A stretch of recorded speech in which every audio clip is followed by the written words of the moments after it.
morning, City Walk Church. Good evening if you're watching online tonight at 6 o'clock. Happy Mother's Day. Today's a special day that we get to honor the ladies that put up with so much of us. And we all have stories, and the moms are like, yes, we did, and we do put up with a lot. I know, and Sharice mentioned this, I know today is sometimes a tough day too. While we celebrate moms, and it is a great day to do that, I know for some of you, it took a lot of courage to come to church today. Because today might be the hardest day for you to come to church because maybe you've been trying to be a mom and it just hasn't happened yet, or you've lost a mom recently or a child. And so we just want to honor you as well, and we hope today, even in the midst of maybe what's a tough day, would just be an encouragement to you. And just hope that we can be that for you. And we want to just let you know we're very sensitive to that. And just want you to know we love you. My mom, she lives in Alabama. And my mom, her name's Cheryl. And I'm the oldest of her 3 boys. And my mom, like a lot of you moms, was super, super passionate about her boys. And super, super passionate about her boys making good decisions, her boys following Jesus. And so I had one of those moms that she was not, she really didn't care what a lot of people thought. And so we have a lot of stories that we tell when we all get together that we laugh about now, but were deeply embarrassing at moments in our life. My mom was the type of mom that when we would be at church, she sang in the choir. I always remember from the very beginning that my mom was always singing in the choir. She was always involved in music. But she would, when she would be in the choir and she would be watching her boys, she had no issue if her boys were cutting up. And the platform was a little higher at our church, and the lights weren't as bright, so she could see, and she had mom eyes, so she could see better than normal people.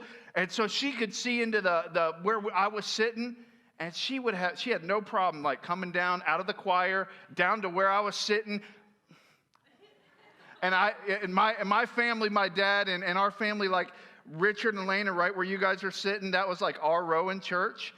And so I would usually sit over here with my buddies, and when things would not go well or I was having too much fun in church, and if I didn't get up in the middle of church and go sit, didn't matter if the pastor was preaching, didn't matter, she would come down out of it was like, really? Now you understand why I am the way I am, a little scarred because of that. But I love my mom, and today, just like some of you will, you're going to call your mom. Maybe you're going to have lunch with her, or you're going to maybe connect somehow, maybe over FaceTime with her.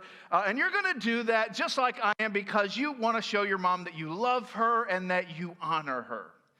And honor in our society is something that we don't take lightly. It's something that we give out to people, and when we are given honor, it's something we don't take lightly. Back in the ancient world, when most of the Old Testament, New Testament was written, honor played a much bigger deal in society, even than it does today. And for a guy, there was no greater honor. If you were kind of in the Old Testament and you grew up around that time period, one of the greatest honors of your life was to have a son. And you wanted to have a son because your son was the guy that was going to carry on your name. He was going to take over the family business. You were going to hand everything off to him. And so for you, if you're a dad, if you were kind of in the Old Testament, the greatest honor you could have was a son. But if you were a mom, the greatest honor you could have is just a pile of kids. Like today we kind of make fun of the people on TLC with like the 37 kids all in culottes, kind of weird families, but they make TV shows out of them. But back then, man, you wanted to be on one of those shows. They were competing like, baby, I've had 32, you've had 33, I'm about to get my TLC show. I mean, they wanted to have big families, and it was really a great honor to them to have just a house full of kids and a huge family. And this morning, we're going to look at one of those families in the Old Testament, and we're going to look specifically at a very special lady named Hannah. And Hannah's family is a family that, had a lot of dysfunction, and it's, as we read through the story, you're going to be like, Well, her husband, he was a peach, man. He had some issues himself, but this was a family that had a lot of different things going. But in the midst of dysfunction, in the midst of jealousy, in the midst of rivalry, in the midst of depression and hurt, you see God use this lady named Hannah in a way that literally changes her nation for hundreds and hundreds of years. And the account we have of Hannah is written actually by her son named Samuel, and it's found in the very first chapter of 1 Samuel. And so if you have your Bible or you have the app, you can open that up. And what it does in the very first verse of 1 Samuel is it introduces Samuel's dad, Hannah's husband. His name was Elkanah, and it kind of introduces him. And then it invites you into the dysfunction in verse 2. It says this.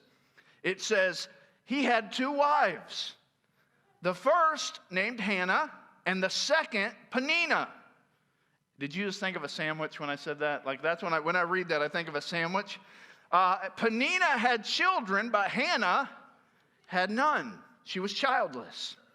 And so, like I said, this is like the making of a really good reality TV show. So you have Elkanah, and he has 2 ladies, 2 wives. He's married Hannah. Probably that was his first wife. And probably that's the wife he really loved, Hannah. It's the one he probably married first. But she, at this point, wasn't able to have children, and so he had to get another wife that was basically his childbearing wife, as awful as that sounds. And that's probably how this was kind of made up. He had his favorite that he really loved, but then he had the one that had kids for him, and so that's kind of the beginning of the story. And it says this in verse 3, it says, this man would go up from his town every year to worship and to sacrifice to the Lord of armies at Shiloh, where Eli's 2 sons, Hophni and Phinehas, not the cartoon, were the Lord's priests. And so you had this happened every year. There were 3 feasts that guys would go to. You had these 3 feasts, and so they would kind of make their pilgrimage to go be a part of these. And so it was just part of life. And so that's what Elkanah was doing, and he would take his family, both his wives with him. And so it says this in verse 4, whenever Elkanah offered a sacrifice, he always gave a portion of the meat to his wife Peninnah and to each of her sons and daughters. But he gave a double portion to Hannah, for he loved her even though the Lord had kept her from conceiving. Her rival would taunt her severely just to provoke her because the Lord had kept Hannah from conceiving. It's like middle school playground all over again. You have this lady who's able to have kids, and so she's that's like her card she plays. But then Hannah has the card of, our husband loves me more, and in fact, he gives me double the food, he takes care of me. He's not even trying to hide this. Like, he just makes it clear, like, this is my girl, and you're the person I make babies with. And so this, you can see how it's like, man, this is the making of a really good cat fight, rivalry. And it says this, year after year, when she went up to the Lord's house, her rival taunted her in this way. Hannah would weep and would not eat. So this was not like a one-time thing. It's just like every year when they would go to these religious festivals, same thing would happen. And Hannah would get to a place where if she was living today, she would be diagnosed probably with depression. Like, she couldn't eat. She was hurt and sad.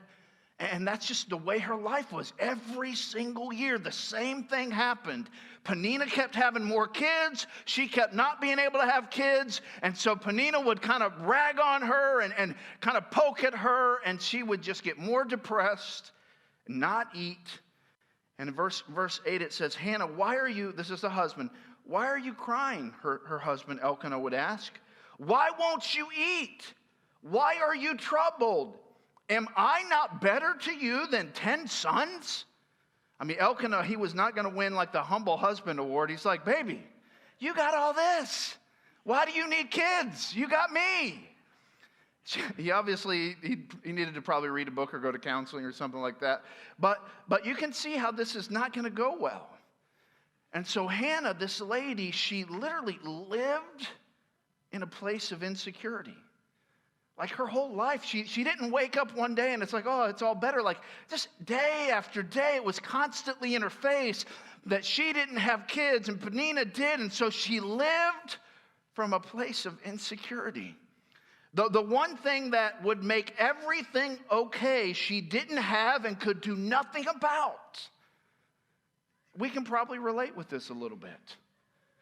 You and I can relate. I mean, she was, the one thing for her that would make everything okay, at least in her mind, was if she could just have a kid. But she could do nothing about it. Like she was doing her part and it just wasn't happening.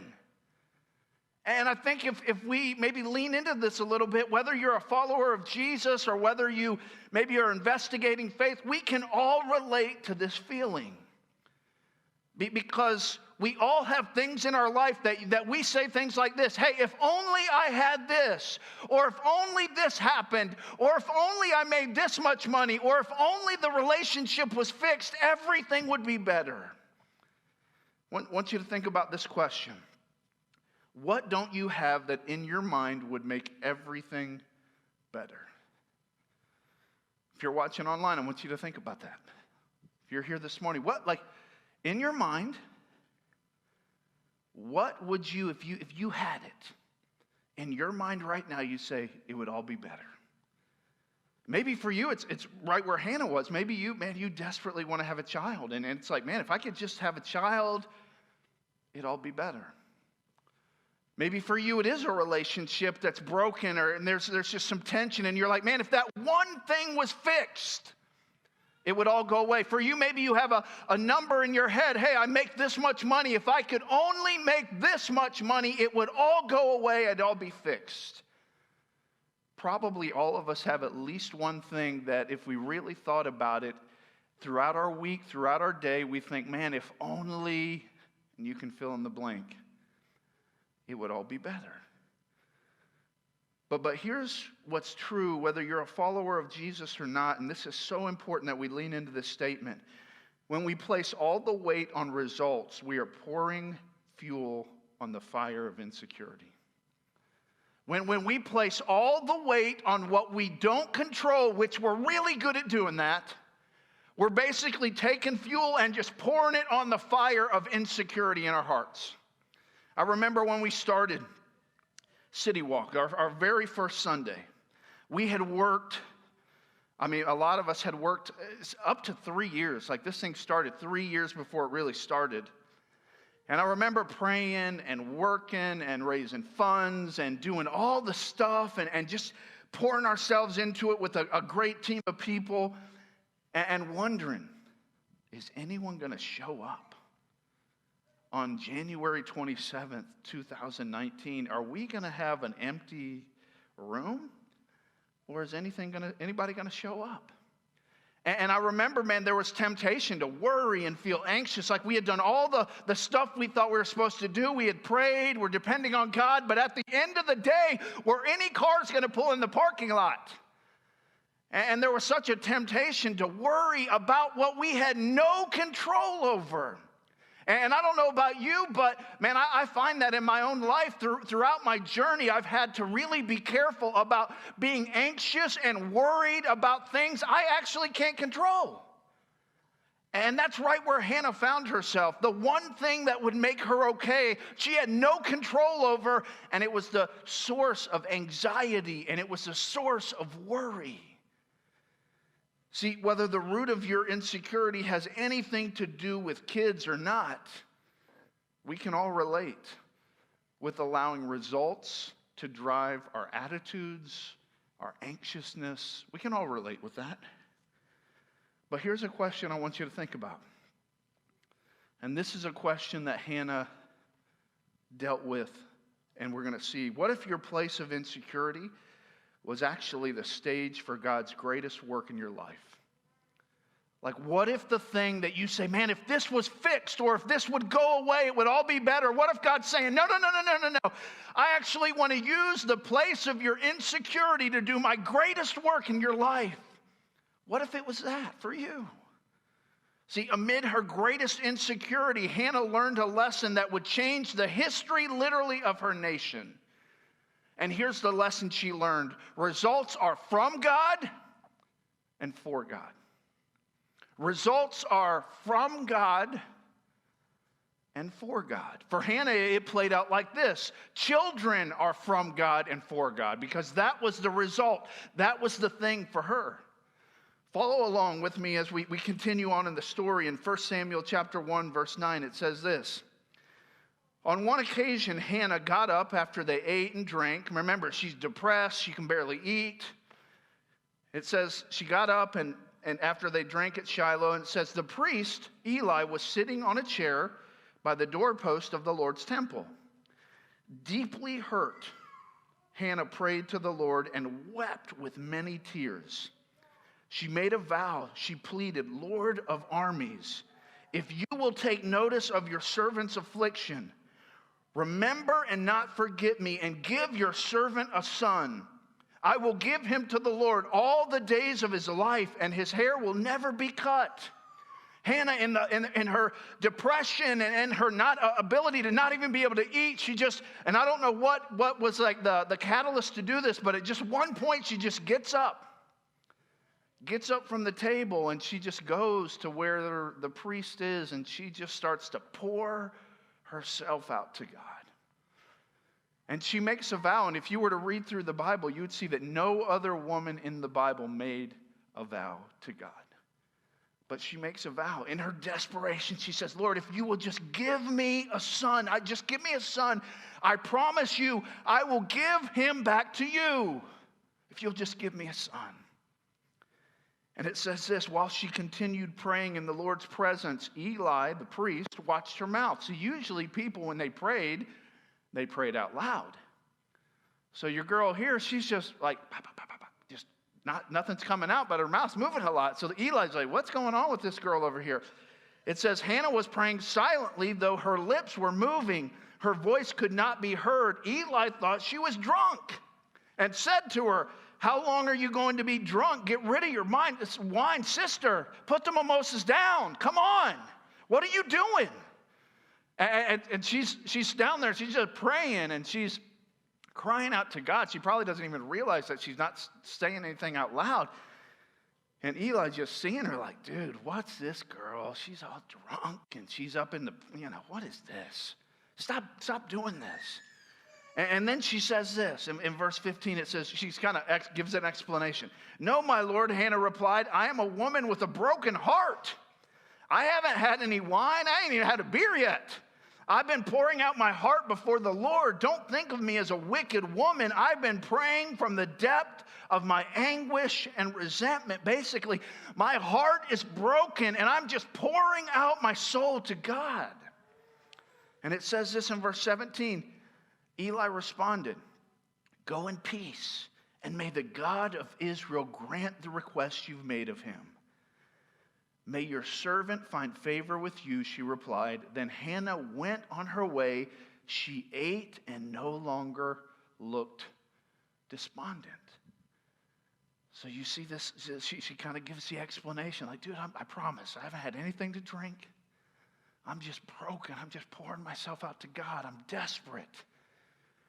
And Eli's like, okay, well, may you find favor.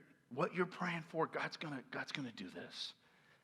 And I love this next little bit here, because it says that she ate and no longer looked despondent. See, nothing in her circumstances had changed at that moment, but everything had changed on the inside for her. She had left her burden there. She had given her care to God. She had given the results, and Lord, this is up to you. And the weight was off her. I love what 1 Peter 5 says. It says, casting all your cares on him, because he cares about you when you keep all the rules. No. Casting all. Not some, and not the big ones, but not the small ones. Not the ones that don't seem big to other people, but are rocking your world. He says, no. Casting all your cares on him, because he cares about you. And that's exactly what Hannah did. This verse hadn't even been written when she was doing that. But that's what she did. She cast all her cares on God. God, I can't control this. This is in your hands.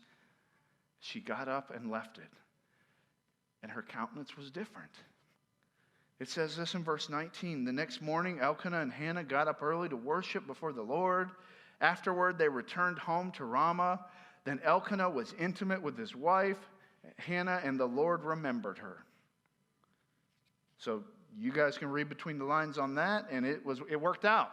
It says this, after some time, Hannah conceived and gave birth to a son.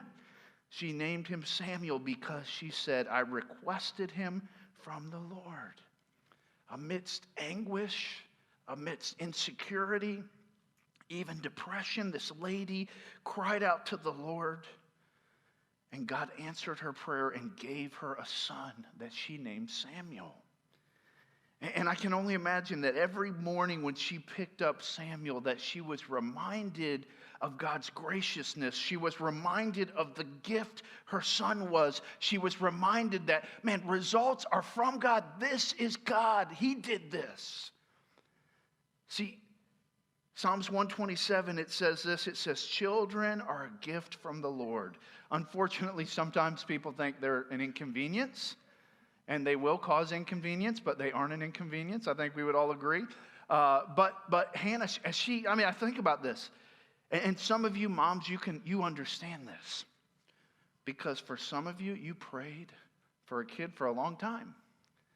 And you finally have that kid. Or some of you, you're praying now. And when that day comes, man, you're not going to look at that kid and take it lightly. It's such a gift. It's such a stewardship. And for Hannah, what was interesting is she looked at this little guy and she knew that, man, this guy is a gift to us. This guy's a gift. We were given this by God, and now we get a chance to give him back. He's a gift. And in our society today, I'm so thankful. One of my favorite parts of the service, and it's not because they're leaving, it's because I hear them. I don't know about you, but when all those kids get up and leave, I just love to hear them. I love to hear so many little kids. And I love when I get to walk over to the other building and just see that the things that are happening, the kids are being invested in. And kids are such a gift. I mean, if you're a parent, you know that your kids help you understand God better, and they help you depend on Jesus more. If you're a grandparent, you have an outlet to spend all the money you didn't have when you had kids, but now you can when you're a grandparent. And even for our gathering, man, our kids are such a gift to us. They press us to believe bigger. They press us to take bigger risks because they really believe God can do anything. Even when we say we do, but we don't. Kids do. And Hannah understood, as we do, that results are from God. They're a gift, but she also understood this. Not only are results from God, but results are for God. God doesn't give us these results. He doesn't give us, these things in our life for us to just say, thanks God, I'll take care of it from here. No, he gives them to us so that we can give them back to him. So they're for him. It says this in verse 24, as you continue on in the story, it says, when she had weaned him, she took him with her to Shiloh, as well as a 3-year-old bull, half a bushel of flour, and a clay jar of wine. Though the boy was still young, she took him to the Lord's house at Shiloh. Then they slaughtered the bull and brought the boy to Eli. Please, my Lord, she said, as surely as you live, my Lord, I am the woman who stood here beside you praying to the Lord. Hannah comes to the priest, Eli. Remember me? Girl you thought was drunk? Remember? Oh, yeah, I remember you. This is the prayer request. Probably about 5 years old, little Samuel. And she says, this is the guy. This is what we prayed for. And Hannah knew that God had given her a gift, but not only did she give her a gift, but she understood that her child and children in general are stewardship. And so Hannah, she weaned Samuel, basically prepared him to leave her. From the very beginning, she prepared him to leave. And if you're a parent, you know this. Man, you look at your kids and you have about 18, 19 years. You're like, for some of you, you're like, no, I've had about 28 years. My kid's still living in the basement playing video games. But most of us, like, we got 18, 19 years. And so we, in our mind as parents, we kind of think that through. Like, I've got this much time to invest in my kid. For Hannah, she looked at her boy and she said, you know what? I got about 5 years. I got about 5 years to invest in my son, to prepare him, to then give him back to God. And that's exactly what she did. See, she gave him back. The day came, and I don't know what was in her heart. I mean, I'm going to guess she was probably sad too. There was like a bittersweet. Like the day came when he's 5 years old, and it's like, it's time to go. We got to keep our promise. And she took little Samuel, and I don't know what she talked to him about to kind of prepare him, but buddy, this is it. This is the day. And she took Samuel. The day came, she took him before Eli the priest. And this is what it says in verse 27, and as Hannah's talking. I prayed for this boy, and since the Lord gave me what I asked him for, I now give the boy to the Lord. For as long as he lives, he is given to the Lord. Then he worshiped the Lord there. I don't even know what, I would have probably been a train wreck. But she's handing off her little boy. This is it, buddy. This is it. You're here for a purpose. God made you for a purpose. And you're going to stay with Mr. Eli. And you're going to serve God. And she handed him off. And then it says, they had a little church. They worshiped. In that moment, they worshiped. Mom and Dad, what if we own the fact that our children are from God, but they're also for God? Obviously, preparing our kids for school and preparing them for scholarships and business and success. Man, that's things we're all doing. But what would change in our life if our greatest concern was that our children walk with Jesus, and when they stand before God, hear, well done, good and faithful servant? What if that was the top of the list? And I know for many of you it is. It's like, man, we hope you get a scholarship. We hope you do good in school. But at the end of the day, when you stand before God, the most important thing we want for you is that you will hear, good and faithful servant. That you will hear, well done, good and faithful servant. I remember sitting down in Florida with a guy, and I've told some of you guys about this. He was one of the elders at our church in Florida. His name was Al. And I remember sitting down with Al, and he said something that I'll never forget. He had 2 or 3 daughters, and he actually joined our church in Florida because he thought our church would be a church his kids might come to. And what was cool is they all started coming, and they're all heavily involved. But he said this. He said, Chris, I have one thing on my bucket list. I'm like, okay, this is a successful guy. He's probably in early 60s. Man, he's got everything going for him. He says, I have one thing. I have only one thing. It's always been my one thing on my bucket list. He said this, the only thing I have on my bucket list is that my kids will follow Jesus. That's it. I don't care about anything else. And I watched him live that out because he understood the stewardship he had. And for us as parents, and man, we're walking with you. We have 3 kids. Man, we can't control what our kids do, but man, we can cry out in desperation before God continually. Knowing that, man, God, we know you can change hearts. You can change our children. I know we do that. And that's what Hannah did. Hannah understood the gift and the stewardship she had. And what's cool, if you read through the rest of the Old Testament, you'll see that this little boy that was 5, he grew up and he marked the nation of Israel for its history. And for the time of his life, he became the spiritual conscience of the entire nation. He was the guy that anointed David king. And in the line of David, Jesus was born. And so Samuel had such an impact on this nation of Israel, but literally all over the world, and he's impacting us today. And it started because a mom said, Lord, if you'll give me a son, I'll give him back. I'll give him back to you. I don't know what you're going to do with him. She didn't have the whole Testament. She doesn't know what happened to her son, but I'll give him back. And her son has marked the world. And so let's go back to that question we started with. Maybe for you it's about kids, but maybe it's something else. What is the place of your greatest insecurity? What's that thing that you say, hey, man, if this was gone, if this was fixed, if this one thing changed, everything would be okay?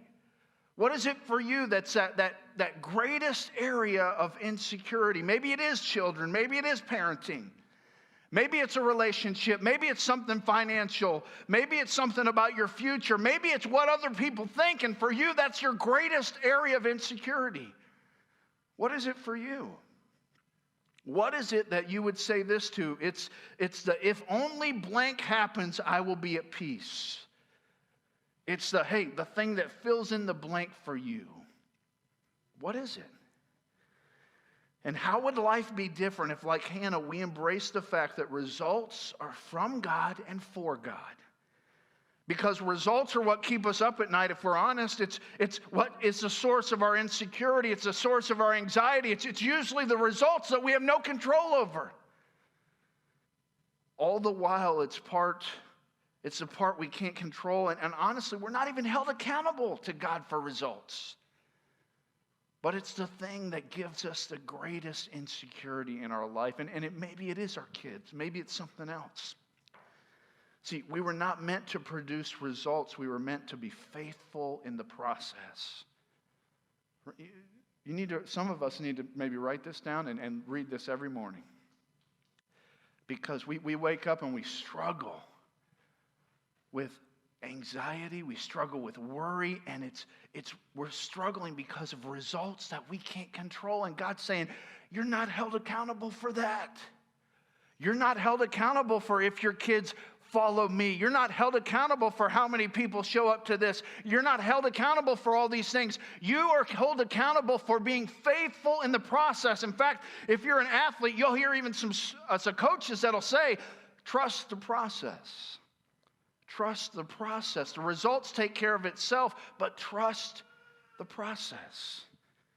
And so what does faithfulness look like? Let me give you 3 things before we close. Because you're like, okay, that's easy to say, and okay, I'm not going to focus on the results. I'm just going to be faithful. But what does faithfulness look like? Like if I was to say this week, I'm going to, instead of focusing so much on the results and I can't change their heart and the business and the money and I can't fix all that, what if I stopped focusing on the results and worrying about that and I just said, God, this week I'm going to be faithful with what you've given me. What does faithfulness look like? A few things. It looks like, number 1, pray. It looks like praying from a place of dependence. What does that mean? It looks like saying, God, I can't fix this. God, I have no control over how much comes in. God, and you fill in the blank, but God, I'm coming to you and I'm desperate for you and I depend on you and I trust you. Praying. Second thing, it's working. It's doing the right thing the right way. It's, hey, God, I'm on my knees every morning and I'm crying out to you. I depend on you for the results. But then I'm going to go and I'm going to do the right thing the right way. Just going to be faithful. I'm going to do the right thing the right way. I remember there was a season in our life, and you guys know this, I've talked to you about it. We were in ministry for a while, and we stepped out of ministry for a while, and I was in the business world, and we went through some counseling as a family and as a couple, and God used that time in our life. But during that time, I worked for Verizon, and I was a salesman for them. And I remember going into the store, and almost every single morning, and this sounds kind of weird probably, but I would go into the bathroom, I would lock the door, and I would just get on my knees and say, all right, God, I can't control who comes in the door. I can't control the things. I want to sell a lot. I'd love to make money for my family, but I can't control all this. And I remember struggling with worry, like we need to make this much money to do this or get through. But God, I can't control that. I'm going to be faithful with what you give me, but I'm asking you to do what I can't do. And it was just so cool to watch God continually. And it was just an act of saying, God, and I'm on the bathroom floor, probably dirty. It's like, Lord, this is you. You do what you want to do today, and I'll try to be faithful. And for you, it looks different, but it might literally look like you going to your work or you going to your school and locking the door. Make sure you lock the door because people think you're really weird. And just getting on your knees and saying, God, I depend on you today. This day's about you. Man, I want to be successful. Man, I want to provide. I want to see my kids change, but I can't do that. But I'm going to pray and I'm going to work. Then the last thing I'm going to do is I'm going to be grateful. I'm going to give thanks. I'm going to start and end my day. I'm going to think about what have you done? How have you come through? And I'm going to remember that, and I'm going to thank you for those things. See, we got to remember that the results are from God and for God. And so, as we close, what is it for you? What's it for you if you're watching online? What's it for you that, man, if it changed, you think, man, everything would go away, it would all be fixed? You willing to name that? Just call it out in your head, like, this is what it is for me? And then are you willing to, over the next few days, say, you know what, I'll give you a week, God. Maybe I'm not even going to commit to do this forever. I'm going to give you a week. I'm going to pray. I'm going to depend on you in this area. Then I'm just going to do the right thing the right way. I'm just going to be faithful. And then I'm going to just commit to give thanks. I'm going to give thanks for all you've done. I'm just going to give thanks. Because at the end of the day, God, results are from you and results are for you. And I wasn't meant to live my life carrying on my shoulders what only you can do. So I'm not going to do it anymore. Let's pray. Lord, I thank you for just a day that we have an opportunity to look at a lady like Hannah, who, man, she was a lady that dealt with depression. I'm sure she dealt with anxiety, and for a lot of her early life, really struggled.